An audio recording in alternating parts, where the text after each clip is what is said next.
Hi, I'm Park Howell, and welcome to the Business of Story, where we have a brand new ebook waiting for you, absolutely free at businessofstory.com. It's called The 5 Stages of Grief in Telling Your Business Story, How to Overcome Story Fright to Grow Your Leadership, People, and Organization. In it, we help you deal with things like denial, that story actually works, or anger, I don't know how to tell a story, bargaining, I'll do anything but tell a story, depression, I have no good stories to tell, and finally, we're going to land you on acceptance of the power of story in your life. You'll become a master storyteller when you go to businessofstory.com and download your free ebook right now, and then start living into your most potent stories. I thought it was just a stupid picture of a pig in the ocean. But after hearing that story, I had to have it. Now I wasn't just buying a picture. I was buying a story. Story literally made the picture worth more money to me. That's what businesses are about. People buy brands. People buy stories much more than anything else. I work with a lot of big enterprise companies, but let's just say I always tell folks, drop the PowerPoint, close your laptops, start with your story. If you want people to get engaged and you want people to act, you have to tell them an emotionally powerful story. That's with great characters, it's with uncertain outcomes, and it's with high stakes and drama. All business strategy is a story.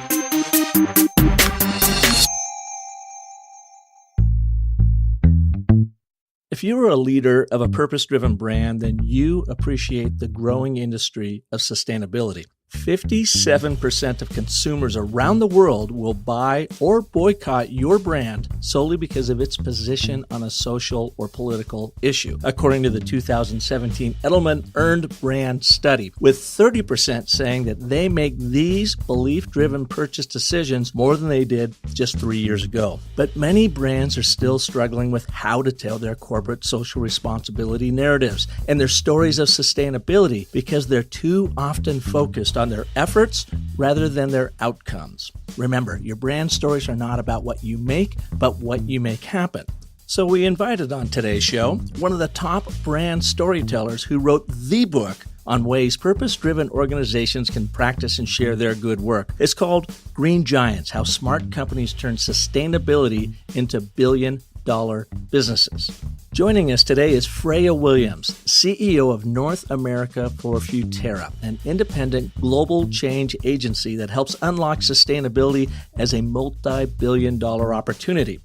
Futerra considers itself both a logical sustainability consultancy and a magical creative agency. Now, it seems to be a theme on the Business of Story as of late, exploring purpose-driven storytelling at the intersection of our left and right brains, our hearts, and our heads. Now, Freya is a seasoned brand planner who's focused her career on harnessing the power of business to transform the world for the better. Prior to Futerra, she was Executive Vice President, Group Head of Business Plus Social Purpose at Edelman, Senior Vice President, Strategy Director at Publicist, and Senior Partner, Group Planning Director at Ogilvy, creating its Ogilvy Earth division. On today's show, Freya details why sustainability is the most lucrative business opportunity for the 21st century, what doesn't work in sustainable storytelling, and how you can overcome the myth that sustainability doesn't sell. So let's get started with Freya Williams. Freya, welcome to the show. Thank you. It's great to be here. Well, I've got our good friend Bruno Sarda, VP Sustainability over at NRG, to thank for making this connection. So it's just so awesome having you here. Thank you very much. I'm excited to join you today. Now, you have had an amazing background, amazing run in communications, advertising, marketing, especially as it relates to purpose-driven brands in sustainability. So I always like to start off with this question. Instead of looking for the big story, Freya, I'm curious about a scene in your life or a moment, and it might have even been when you were a little girl growing up, that you had this aha moment that you knew or it informed who you are today doing what you do. Does one of those spring to mind? Well, there is one extremely specific moment, actually, that gave rise to the career I have now. So, I had spent about 12 years working in advertising as a brand planner in some of the really big sort of name agencies. And that had been great, very fulfilling. Then I'd gone on maternity leave to have my first kid, little girl called Dot. And I remember clearly we were upstate. We were staying in our little weekend cottage in Pennsylvania, rural Pennsylvania. We went into the local supermarket to look for groceries. And I was on the hunt for toilet paper made from recycled content. And I couldn't find any. And I remember standing, and this is the most hilarious scene, standing in front of the toilet paper aisle with my tiny weeny baby girl in the baby Bjorn on my chest, fast asleep, and realizing there was no recycled toilet paper. And in the UK where I grew up, I've been in the US now for nearly 20 years, but we'd had that for years. And I just couldn't understand, how could it be, the year was 2006, how could it be 2006 and you still couldn't get recycled toilet paper easily in a supermarket in the US? And at that point, my mind got to whirring and I was like, I've got to do something about this. I have a kid now. I have her future to think of. And I went home and spent a lot of time noodling on what I was going to do. And really from there came this idea of going back to work, going to the CEO of my then agency, Ogilvy, with the idea of forming a sustainability practice within ad agency Ogilvy, bringing kind of everything I'd been doing together with this new opportunity for businesses to lead on sustainability, and really using the only thing I knew how to do, which was brand planning, to help sort of drive the change that I wanted to see in the world. And the agency was really receptive to the idea. They put me together with another great guy who was really wanting to do a similar thing. And together we built what became the sustainability practice Ogilvy Earth at Ogilvy. So that moment in the toilet paper aisle, strange though it may seem, was the one moment. And it's funny you ask that question, because most people I know who work in this field have had a similar, albeit probably slightly less absurd moment in their own trajectories. And it's actually something that I researched for my book, which I'm sure we'll come on to talk about later. Well, I was going to say, it's always the really romantic moments that passion and shape our career, like, looking for recycled toilet paper. And it also occurred to me in that moment that you have to be really careful how you frame recycled toilet paper, because it's not recycled toilet paper, which is one thing. You were looking for toilet paper from recycled material, which is a completely other thing. Yes, indeed. Yes, indeed. It's all the story. So tell us, you went to Ogilvy, you were working there, you created Ogilvy Earth. Was that hard? What year was that? And was it difficult to get your superiors and leadership to start buying into greening Ogilvy and your clients and or sustainability? This was sort of the end of 2006, early 2007. And, I actually got immediate support from my direct boss, who was the head of planning at the time, and then also from the CEO of New York, and later the global CEO, totally backed what we were trying to do. I definitely had an incredibly receptive response, which I feel incredibly fortunate about. I mean, I think there was partly they could see the size of the opportunity. I think also the fact that there were actually two of us who were relatively senior within the company who had come to them from different angles with a similar idea that made them feel like, maybe there's something we should really be looking at here. These are two kind of trusted colleagues, but they were incredibly supportive. It was a kind of situation where it was like, you got to keep doing your day job. Don't give up the day job. But we were able eventually to get the business to a point where it did become our day jobs. It started as kind of what I guess nowadays we would refer to as a side hustle. And it did become our full-time day jobs as we built the practice. And we were fortunate that several of the agency's large clients, like the Coca-Cola company and Unilever and others, were really looking into the space, and so were able to bring us on to support them in that work. So I think it was good timing. And I think the leaders were also sort of receptive and open. And my colleague and I were able to really make some headway pretty quickly. So I think I was not one of those people who runs into loads of hurdles in the early days. I think then what we did see though was that as things advanced, I think the movement kind of has been through peaks and troughs, and maybe things didn't mainstream quite as rapidly as we'd hoped. So along the way, there have been sort of ebbs and flows. I definitely feel as though now is really the moment we've all been working towards these last 12 or so years. And I feel as though everything is really sort of bubbling over now in a way that is super exciting and gratifying. And I think we truly are beginning to see the mainstreaming of sustainability and brand purpose into brand in a way that we've all been waiting for. So it's been a long road, but I don't think I was I was fortunate. I was very fortunate in the beginning that I did have great leaders who were supportive. And I was going to say, did it feel maybe a little bit in hindsight, retrospect, that the universe was smiling on you because nobody saw 2008 and the Great Recession coming, but you were 2 years ahead of that, building this new division within Ogilvy? Did that prove to be something that you could sustain through the recession and give even Ogilvy a point of differentiation, working in this green, sustainable world at Ogilvy Earth? Well, what came the year after 2008 was 2009, and that was when there was the huge climate change conference, COP15, in Copenhagen. That was the precursor to COP21, where we saw the Paris Agreement signed about 18 months ago. It was the last really big one of those global climate change conferences. And as Ogilvy, we had the opportunity to partner on a large campaign sort of on behalf of the United Nations around that conference called Copenhagen. And because the timing of that, we were able to do some really amazing and pretty consequential work, right hot on the heels of 2008. So I think in some ways the universe conspired to allow us to continue in spite of what was going on in the global economy. And that campaign was really, I think, one of the biggest of my career so far, even now. So 2008 didn't really slow us down. I think it may have slowed down some of the business leadership on this topic, but in other ways, sustainability has proven itself as not just, I call it not just where you spend, save, or donate money, but being absolutely central to how you make it. And the brands that regarded it in that way, not just as sort of philanthropy or even a way to drive efficiencies and savings, although those are incredibly useful in an economic environment like we saw in 2008. But those who see it as a driver of revenue, a driver of business, and a driver of growth are the ones who I think we've seen kind of come out of 2008 even stronger. And I think about the brands that I've written about in my book when I think about that. And many of them actually did see, they did ride that storm of 2008, and perhaps stronger than some of their competitors. So sustainability done right should not be something that you sideline in times of economic hardship, but actually something you lean into and really look to for innovation and leadership and growth opportunity. Yeah, Freya, I work with and have worked with Bruno at Arizona State University. I was teaching the communications course focused on storytelling in the executive masters of sustainability leadership there. So I love Bruno's mind. And when he goes back to making that point of what you were talking about sustainability as a business driver, he always really underscored to our students, and I love these three primary points. Sustainability is first about driving the business, then reducing risk and enhancing the brand. And oh, by the way,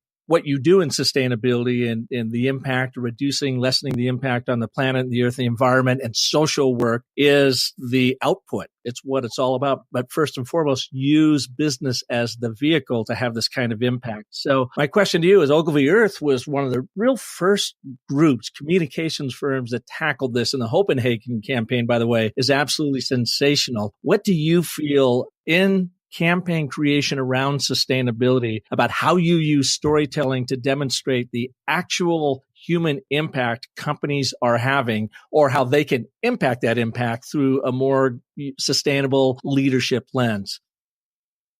Well, first of all, Futerra, who I'm now with, actually dates from 2001. So they totally beat me to the punch. I just didn't know about it at the time because they were founded in the UK, and I didn't become aware of them until a little bit later. But this is a game that my colleagues and I have been in for some time now, and we've definitely developed a really clear point of view on what works and what doesn't when it comes to storytelling in the space. And it's something that I was so sort of conscious of that back in 2011, still at Ogilvy Earth, a colleague, Grace Ann Bennett, and I embarked on some research to understand better, because what we were seeing at the time that I think still to some degree persists to this day is what we call the green gap. And this is the gap between people's intentions and their actions when it comes to living more sustainable and socially responsible lives and, engaging in more sustainable and socially responsible consumption. And so, what we were seeing at the time, and I think you still see some of this absolutely today, is many people in research studies saying, yes, I really want to live this more sustainable life. But then if you look at the sales data, often they didn't seem to be following through with their actions. And obviously for marketers and business leaders, this is a huge conundrum.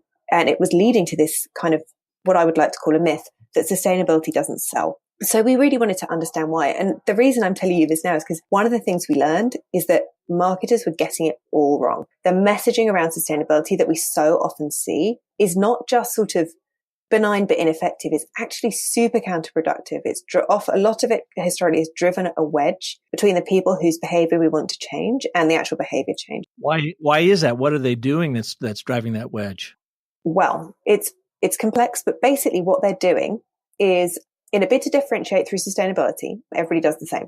So they cover everything in green trees and polar bears, green leaves, tree frogs, polar bears, and or a lot of sort of very, I would also say, guilt-inducing imagery of parched earth, of people suffering the impacts of climate change and or other social problems, labor rights in the apparel supply chain. You'll see these very disturbing images of people who've been trapped in the Rana Plaza factory collapse you think about. So it's very disturbing messaging. And that speaks very strongly to what we would call the super greens, people who are very engaged in this space, really fired up around it, but who are less than 20% of the global population and who are probably pretty anti-consumerist anyway. They're not really the people who are buying your products. The other end of the spectrum, you have what at Ogilvy we call the green rejectors. Here at Futerra, we call them the brick settlers.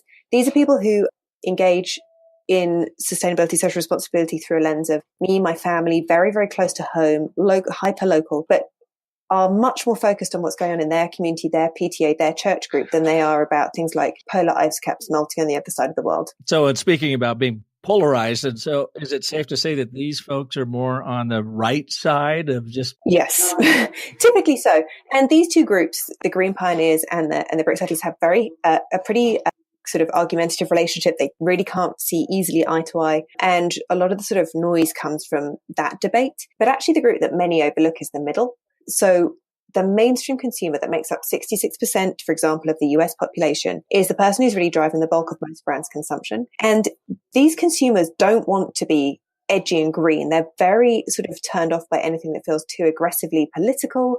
They very much want to do things that are kind of safe, socially acceptable, that make them look cool on social media in front of their friends, make them feel kind of like they're a leader and they can definitely be cool, but they might not necessarily want to get tarnished with this reputation of being an activist. And so we realized, this was sort of going back to 2011, we interviewed these people from all over America, and we had people kind of saying, oh my gosh, my neighbor, she recycles, and I just know that every time she goes to the drive over that recycling bin, she's judging me, but I don't think she dyes her hair or even shaves her legs. This very pervasive stereotype of people who are into sustainability as being, we actually asked them, crunchy granola hippies or rich elitist snobs. Americans think that at least 50% of Americans think that sustainability is for rich elitist snobs or crunchy granola hippies, not for people like them. And what we started to see is that there's still this real stigma around these behaviors. The mainstream consumer just wants to be normal. They just want to fit in. They just want to know that what they're going to do is not going to make them look weird. It's not going to make them, the scorn of the neighborhood. And these are things that we sometimes overlook. A lot of green marketing and socially responsible marketing has been created by these green pioneers for other green pioneers. And in the process, we've missed everybody else. We have not driven relevance with the mainstream consumer. And so we said, we've been doing this all wrong. We have to completely unthink everything we've been doing. And we need to go back to the complete fundamentals of marketing. We have to make it relevant. We have to make it about me. What's the benefit? What's in it for me personally? What makes it cool and aspirational and sexy? Most of all, though, what makes it normal? And when you look at the brands that have been really successful in this space, and these are the sorts of brands I look at in my book, you could think of a brand like Tesla as compared to historical sort of eco-friendly vehicles. So in the past, these cars have been sort of small, cute. They've had names like the Leaf, and actually Leaf has done a great job now of transforming their marketing to be super accessible to a more mainstream audience. In the early days, I think they were still in the land of the baby seals and the kelp forests. And the cars didn't drive well. They weren't high performing vehicles. And what you saw is that everything about that car and the commercials for it screamed, hello, crunchy granola hippie, goodbye mainstream. Then you bring along Tesla. It's cool. It's sexy. It's the fastest car from 0 to 60 available on the market. It's not a green car. It's the car of the future. And suddenly you've created this hugely aspirational vehicle that whether or not I believe in climate change, I want that car. This was the kind of the unlock in our household. Not that we can afford a Tesla yet, but my husband was always like, when we get rich, I want a Porsche. I was like, over my dead body. And then he saw a Tesla and he was like, oh yeah. Also doesn't hurt that the owner of Tesla, Elon, can launch his own Tesla towards Mars. I mean, it helps in the storytelling as well. All of it adds to the aspiration. It adds to the kind of, our mantra here is imagine better, make it happen. And what Musk does is he helps you imagine this amazing future that you want to be part of. And he gives you a vehicle that allows you to kind of step into it today and make it happen. And that's what it's all about. It's about tapping into the mainstream. It's about making it relevant, sexy, accessible, aspirational, not about trying to guilt you into participating. And so much, I think, of the early messaging got this all wrong. Guilt is a thing that humans will go a very long way to avoid, but so much of this messaging made you feel really guilty. It made you feel awful about yourself. We had people saying, God, everything I do now that I've discovered about green is another opportunity for me to feel really bad about myself. Everything from the clothes I put on in the morning, to the milk in my fridge, to having my air conditioner on, to, which garbage can I'm putting stuff in after that. I mean, people just suddenly feel hugely guilty. And most people just want to completely avoid that, so they'll tune it out. So we realized that, actually marketing has been some of the problem, but marketing also has enormous potential to be part of the solution. And that's sort of what my mission now is, to really make, actually our mantra at Futerra is a great example. Mission is to make sustainability so desirable it becomes normal. And for me, that's actually kind of what that should really be the agenda for the entire ad industry going forward. And by sustainability, we define it in its broadest terms. I'm saying green a lot because the research I was talking about was back in the days when sustainability was kind of pretty skewed towards the eco. But now, of course, when we say sustainability, we mean everything from, everything that goes into a sustainable future, everything that's included in the Sustainable Development Goals, whether that is gun control, whether that is women's reproductive health, whether that is feminism and equal rights for genders, whatever it might be, we would define it in its broadest possible environmental and social definition. Well, Freya, let me ask you that question, because so many people don't seem to know what sustainability means. It's hard to define it or put it in any one project or box. And like you said, it covers a lot of different things. What do you see in your research? Do Americans generally think sustainability means? We have got such a language problem in this space. I think most Americans don't really think about that word sustainability. That is a word for the wonks of us who work in this space. That's wonky, geeky language. It's the same with words like circular economy. In fact, we did a piece of research with a client recently who's working in the circular economy space. And we asked consumers in a research study, what does the circular economy mean to you? And, the people who are like, I think we had asked, do you know what it means or not? 85% of people don't know what it means. Or they can make a hazard a good guess, but they think it means something completely not related to what we're trying to say when us wonks of the world talk about circular economy. So I think sustainability is a word that we have to kill, but what it means to people, to a regular human being, is about, my kids being able to live in a healthy home and eat healthy, delicious food. It's about not having to be worried that I'm putting chemicals into my kid's body, or that when I turn on the tap, the water coming out is something that they should not be drinking. It's about, is this park going to be here for them in the future? Are they going to be able to go out and experience the wonder of, the national parks, one of America's greatest pieces of natural heritage? Are they going to be okay in the workforce? Are they going to face prejudice because of their gender, their sexual orientation, their race? I think it's about those bigger ideas of safety, security, equality, justice, freedom, and fairness, and I think that's really what people want. They want a better world. They want a world that is a great place to live. They want, all the things that are fundamental human needs, whether that's love and belonging, all those things on Maslow's hierarchy. Sustainability can deliver all of those. It is a means to an end rather than being an end in itself.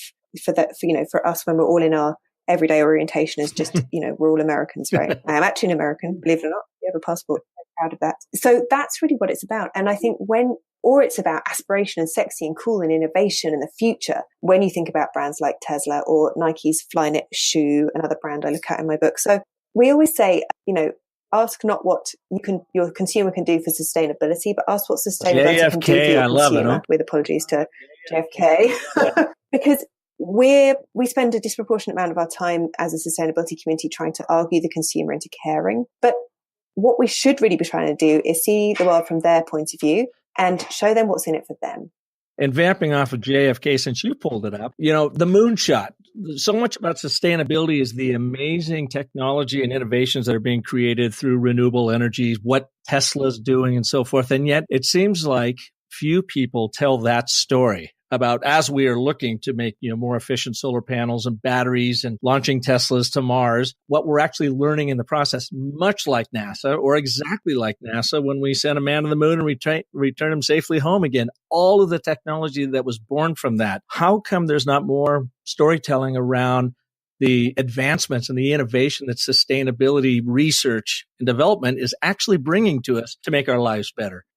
Well, it's a great question. I'm glad you brought it up. I mean, in my book, Green Giants, I looked at the 6 factors that the companies that have succeeded in building billion-dollar businesses with sustainability or social good at their core, what are the 6 factors they have in common? And the second of those 6 factors was disruptive innovation. And in each of these companies, what they had done was basically use sustainability as a spur to disrupt the dominant technology or business model in their category. And examples, again, Tesla's obviously disrupted the dominant technology in the auto industry. Nike's Flyknit shoe that's woven from one continuous piece of recycled fiber that cuts waste by up to 80% and is also the lightest weight and highest performing marathon shoe they've ever invented. Isn't just a new shoe, it's a new way to make shoes. By some estimates, the first in 40 years of sneaker history. So all of these companies have basically used sustainability as a spur to invent what I call the products and services of the 21st century. And crucially, they're not just greener, right, or more socially responsible. They're not just like a slightly more ethically or environmentally preferable version of something that already exists. Quite often they are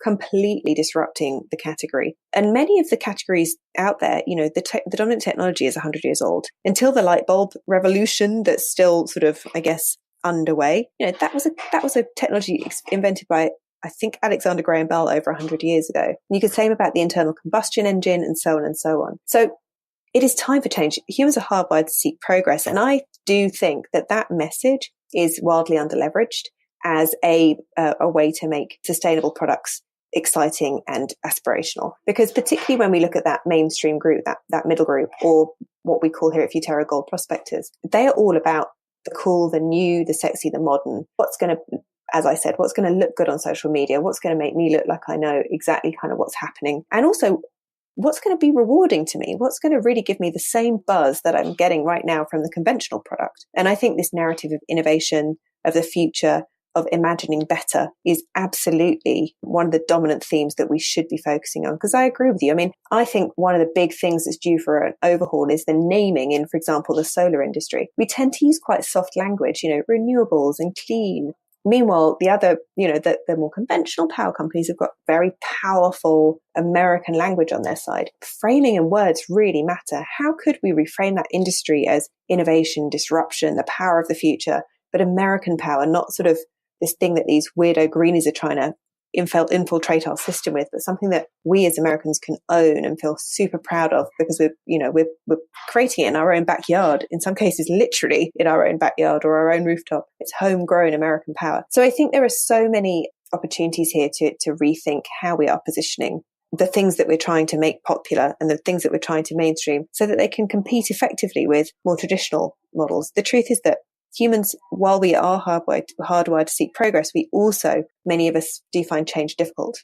Well, and that takes us way back to the savannah. I mean, we needed to figure out what was going to kill us and what was not going to eat us. And then once we figured that out, we didn't want to deviate from that too much because it was pretty much night and day. And I think we still suffer from that today. It's hardwired into us. Change is not an easy thing. But speaking of that, do you think Donald Trump pulling us out of the Paris Climate Agreement was good or bad for sustainability at large? Well, that's a big question.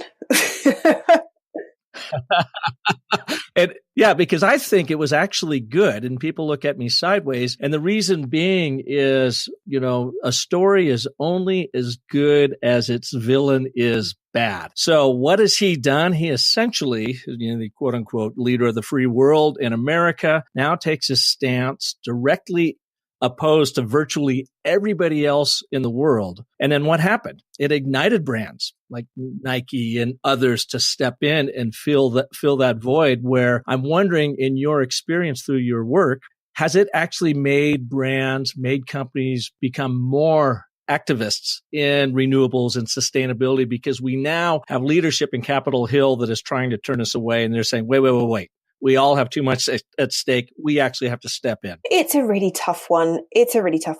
My view is that it's a bad thing that we pulled out to Paris in the aggregate. I mean, while business has done a great job of stepping in and leading in spite of, there's no doubt that a more sort of favorable operating environment allows business to plan. It allows, a bit more certainty around where we're going. I mean, I think business hates uncertainty. And what the sort of are we in, are we out thing does is it creates a lot of uncertainty in the operating environment. And it sort of removes some of the incentives to the actors who may be less disposed to lead. So, yes, we see the leaders who are predisposed to lead, like Nike and others, continuing their leadership. And many of our clients are on that list, super proud of clients like VF Corporation and Target who've stayed in the game and are still going gung-ho and have recently released science-based climate targets or are in the process of doing that.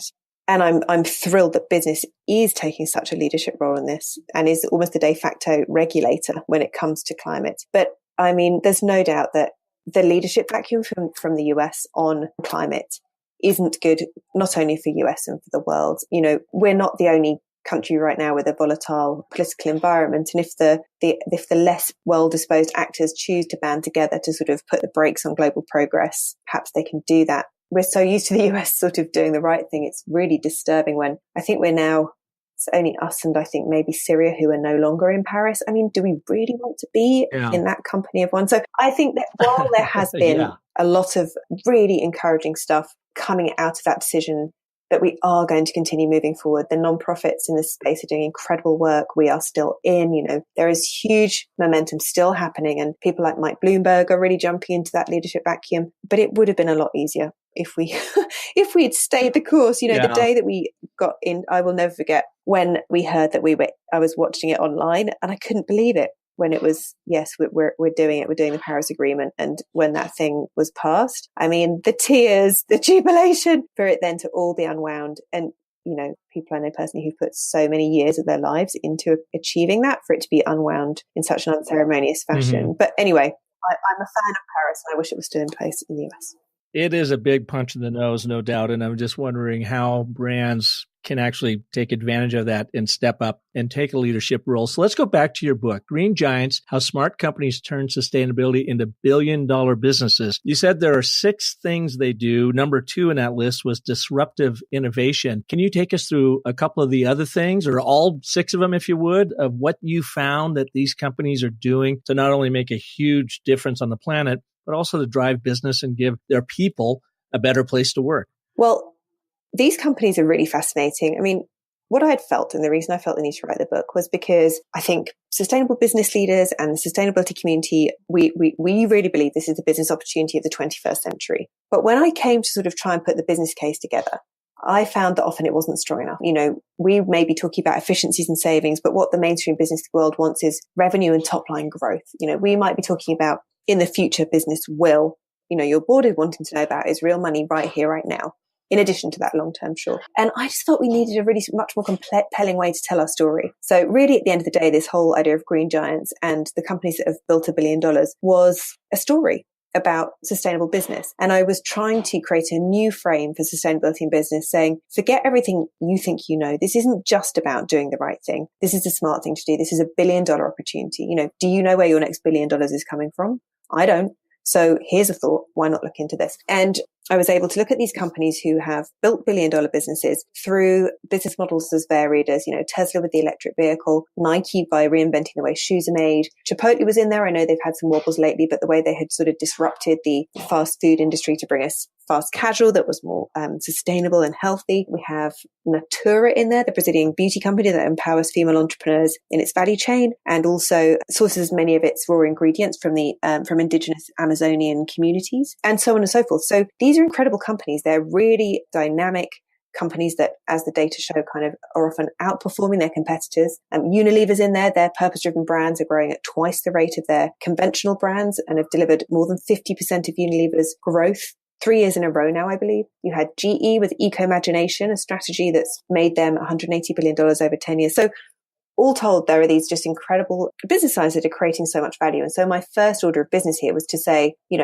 there is an unbelievable business case for sustainability, and we need to get better at telling that. And so these companies have created both financial value and social or environmental value through the lens of these incredible innovations they've developed. And so my first sort of order of business was to bust that myth that sustainability or purpose and profit are fundamentally competing forces. This is a very persistent narrative in business, and I wanted to see it put to bed. I'd spent 10 years at the time arguing over the business case, and I always felt I needed a better answer. So I decided to sit down and write one. So the first order of business here was really to pivot how business is perceived. And then finding the 6 factors, the idea was In fact, this was my agent who said to me, well, if nobody can replicate what they've done, it's just a series of case studies. You've got to find what they've got in common. And so I thought, well, that's a tough one. I mean, these companies are making everything from curly kale in the case of, let's say, Whole Foods to jet plane engines in the case of GE.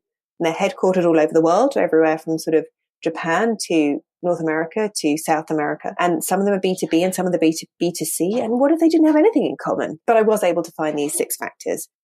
So you didn't go looking for the 6 factors. You teased these out of all of your different case studies and said, here's what they all have in common. And so were these kind of like aha moments for you as you put them together? Oh, yeah, 100%. Yeah. 100%. You know, the fun thing about writing the book was just this kind of intense thinking and sort of looking for the breadcrumb trails of like, you know, honestly, when Cynthia said to me, we've got to find the things they have in common, a bit like good to great, but for sustainable business, I really freaked out because I was like, I just don't even be able to do it. I mean, I can't imagine what they've got in common. But then it's kind of amazing when you study them, how things do emerge. And that's what the 6 factors were. All right, let's dive into them. What's number 1? It is an iconoclastic leader. So in each case, there was one individual that you could trace back that started it all, that said, you know, we're going to do this.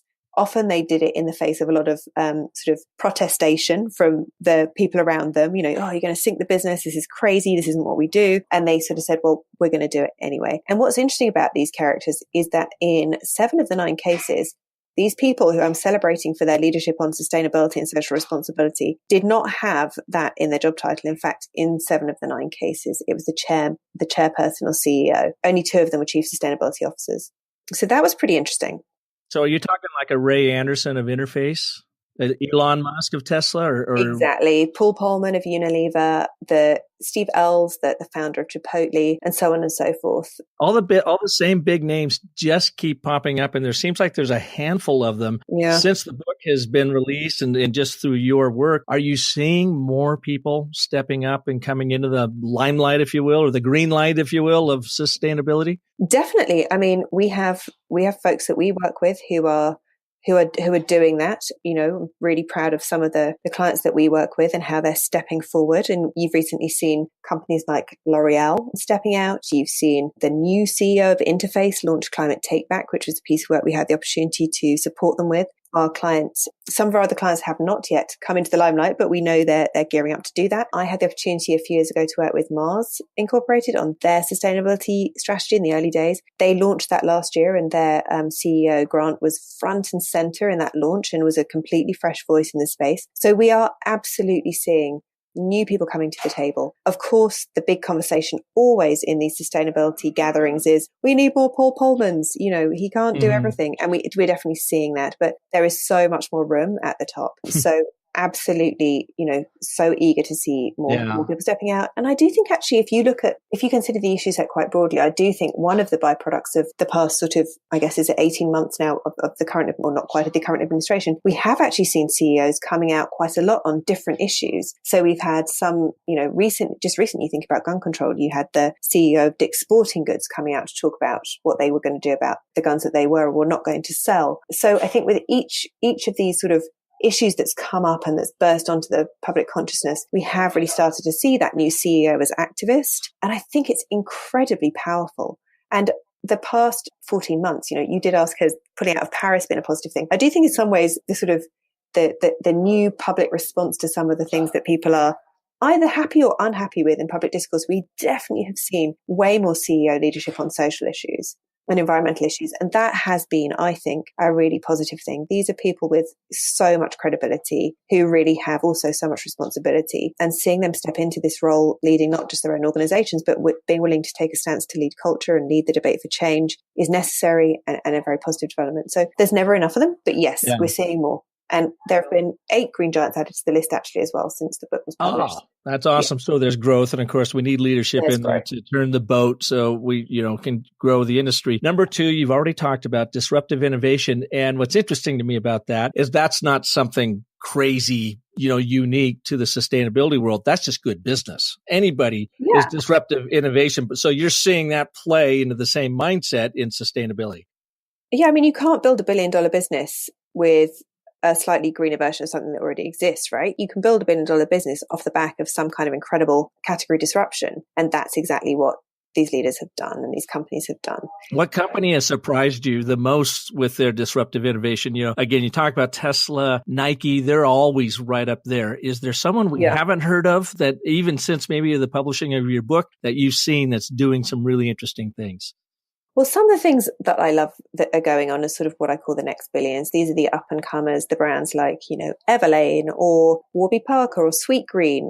We're just seeing a real proliferation of these, what we call born good businesses, Rent the Runway. Many of them are just really growing rapidly with these more sustainable business models. But when you think about sort of surprises, I suppose for the book, perhaps one of the surprises was GE, who their legacy portfolio had a lot of sort of coal and fossil fuels in there. And this strategy was about them making money from products that saved their customers both energy and money. And at the time, the CEO, Jeff Immelt, went out really on a limb to talk about a price on carbon and how we were going to advocate for that as a business. And that was pretty brave because he risked, really upsetting a bunch of his existing clients. So I thought that was a pretty interesting example of bravery and courage, which was, by the way, courage, conviction, contrarianism, and there's one other C. I can't remember which one it was. But our traits these leaders share in common. They're all really interesting, courageous, committed folks. Contrarianism. That's my favorite. I love being contrary. That's always You have to be a little bit outside the norm, right? If you want to change things up. Exactly. What's number 3 on your list?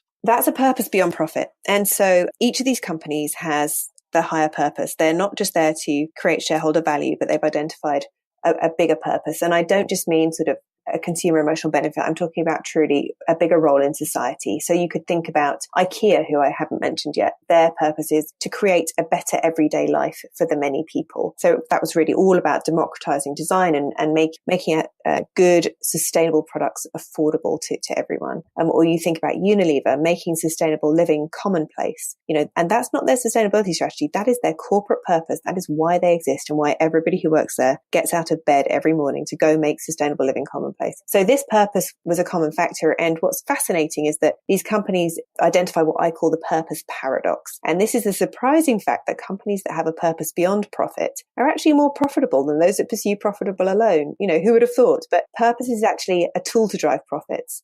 And profit is a byproduct of achieving their purpose. And I think that's something that can really sort of be a good piece of food for thought for companies as they think about how they're going to prosper in this new era where really purpose is an expectation of every business, and where merely existing to sort of make money and serve shareholders is increasingly becoming frowned on by many end consumers and, interestingly, many investors as well. Freya, are you hearing or seeing the purpose-driven brand becoming a buzzword and now consumers are actually kind of maybe pivoting away from that? Or am I just making that up? That consumers are pivoting away from that idea of purpose-driven brand, and people are greenwashing, and they might even not be doing it on purpose, but purpose-driven brand is all of a sudden starting in some people's minds to become a buzzword like green, did. Are you seeing that, or is that a fallacy? I think it's like anything, done well, it's a completely winning formula, and done badly, it's a problem. And we have a little formula that we use that we find helps get around this, and we call it logic and magic. So logic is about having a really robust plan in place, making sure that if you say you're all about women's empowerment, you're not going to be called out for having one woman on your board.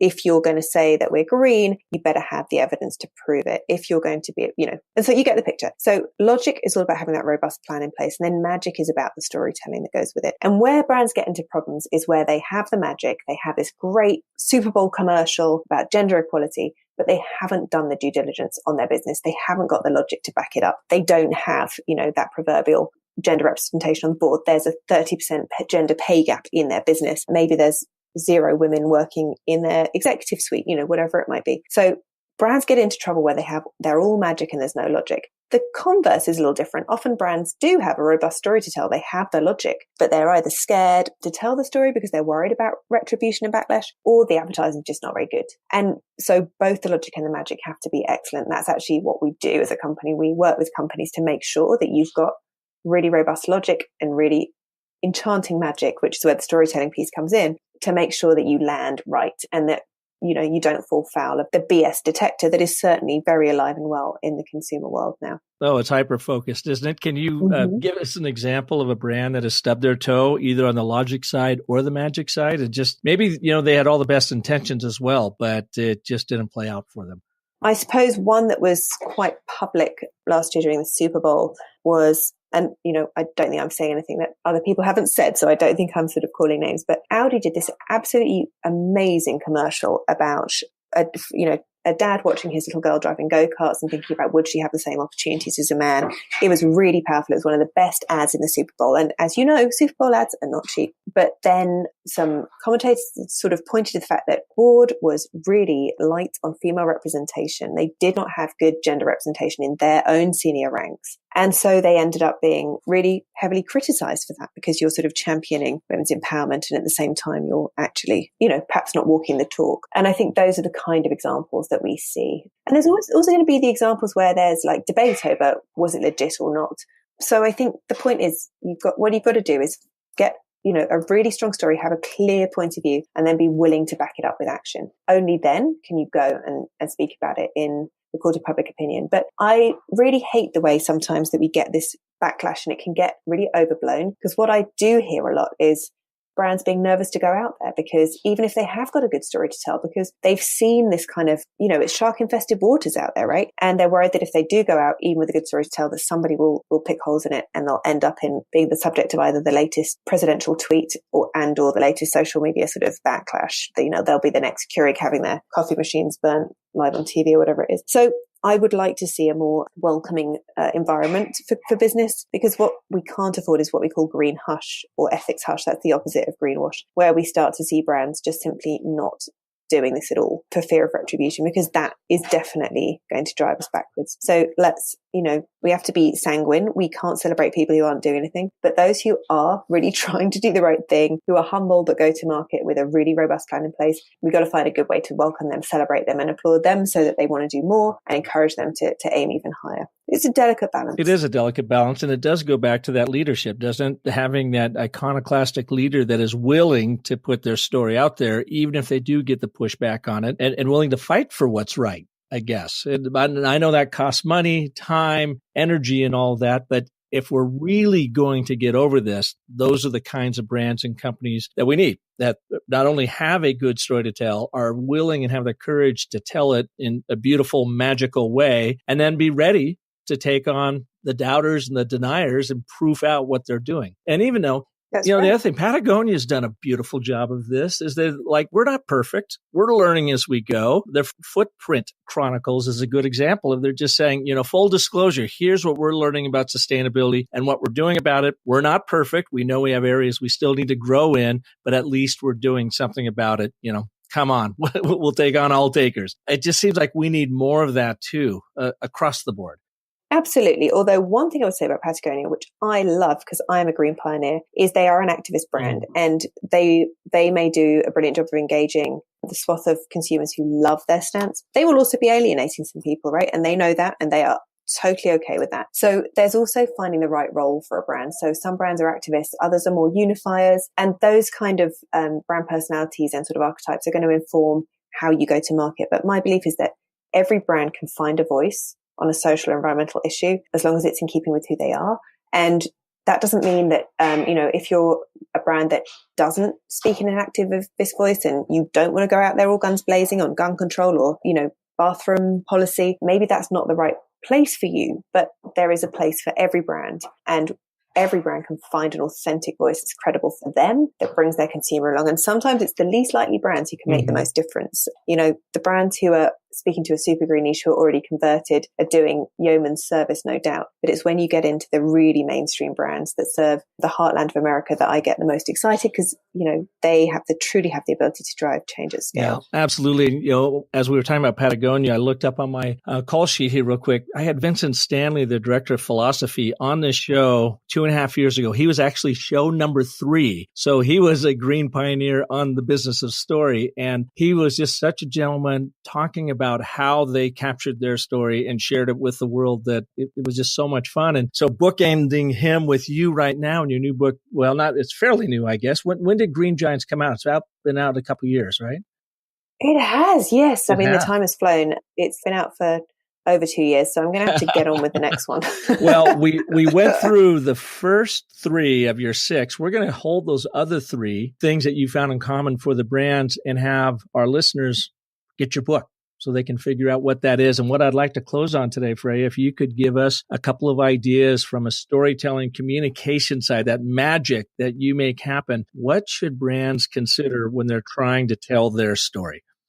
Well, I think the first thing is obviously make sure the story is robust and, make sure that you're getting good advice on that. You can speak to stakeholders before you go out with it so that you are confident that they're going to be on side and that if there are any problems you need to know about, you'll flush them out early. So robust meaning you're walking the talk. Exactly. And that you're not greenwashing, you're not ethics washing, you're not woman washing, whatever it might be. So the first thing is make sure you've actually got something really good to say. The second is know your audience. So make sure that you know who you're trying to engage and that you go to them in a way that's meeting them where they are. So don't go, all guns blazing if your audience is not going to find that very, very exciting. You want to change behavior, and to change behavior, you have to really get under the skin of your consumer. You may have to do things that feel counterintuitive. You may not even have the sustainability or feminism or any of those words anywhere near your communications.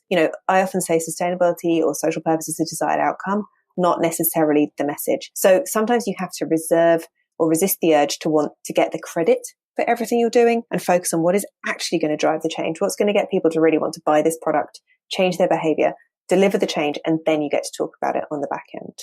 And along those lines, what I would coach our students would say, show people how to save money in sustainability, and saving their asses is simply added value.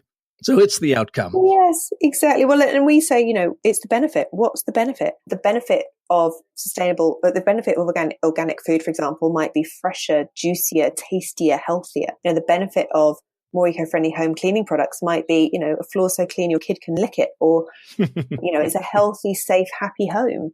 So there's going to be a benefit in there. And as I said earlier, find out what it is that your consumer wants and then show them how sustainability can deliver it, rather than trying to preach them into agreeing. So it's really all about being very audience-led, finding the aspiration, finding the fun factor, what's in it for them, and then leading with that. And then it's sort of PS, it's sustainable too. And it's not about recycled toilet paper, but toilet paper from recycled materials. Got to know how to frame your story. Now, I'm not sure you're going to sell too many rolls with that message either, but Well, Freya, thank you so much for being here. Where can people go to learn more about you and to get your book? Well, thank you for asking. So we've got a website, greengiantsbook.com, which I haven't been on in ages, so I hope I'm giving you the right URL. It is. I'm here. It looks beautiful. It's still timely and everything.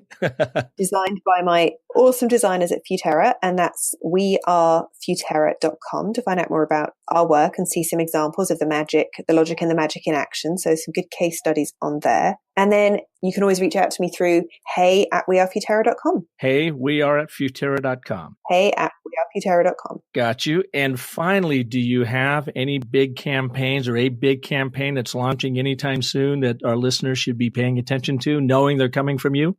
Actually, Futerra was very proud of our clients on International Women's Day, which, as you may know, was just last week. If people are listening sort of in the time frame, we had a campaign that our clients at Cummins launched around a huge new commitment they've made to women and girls. So look out for... And Cummins, as in Cummins Diesel? Yeah, the very same. Huge commitment they've made to powering women. We also, for those of you who are into women's issues, we have been working for over a year with the campaign to keep birth control copay free. We had some really nice work out with them last week, and there's plenty more on their social channel. So keep birth control copay free. And Futerra was also partnered with Lancome, who's recently launched a campaign, Write Her Future, all about women's literacy programs. There's a lot of women's stuff going on lately. And we also had the opportunity to be contributing to a campaign that L'Oreal also had around International Women's Day. So some really nice stuff that's come out recently that we're super proud of, and a lot of it actually in the women's empowerment space, I guess, given the time frame. And then just on the logic side, there was a client of ours that we're also super proud of is VF Corporation. They own Vans and the North Face and many other brands in the apparel and footwear sector. And they actually launched their new sustainability strategy, Made for Change, just before the holidays. And it's a really nice, really ambitious new sustainability strategy that we had the opportunity to partner and support them on. So if you want to know what good logic looks like, go check out Made for Change from VF Corporation. Made for Change. Well, Freya, you have been Indeed. extraordinarily busy, and I want to thank you for taking the time to be on the Business of Story today. It's just been fantastic having you here. Thank you so much. Really appreciate you taking the time to listen and explore my work. I appreciate it. And thank you all for listening to this edition of Business of Story. I hope you will come back next week when we will have another story artist like Freya here to help you craft and tell compelling stories that actually make a difference for your purpose-driven brand. And if I can be of service to you, you know where to find me, businessofstory.com. I've got tools, other shows, blog posts for you to help you really pull your story together. And of course, if you like what you're hearing here, feel free to share this with your friends and family and help them get their heads around their purpose brand story. So until next week, remember the most potent story you will ever tell is the story you tell yourself. So make it a great one. Thanks for listening.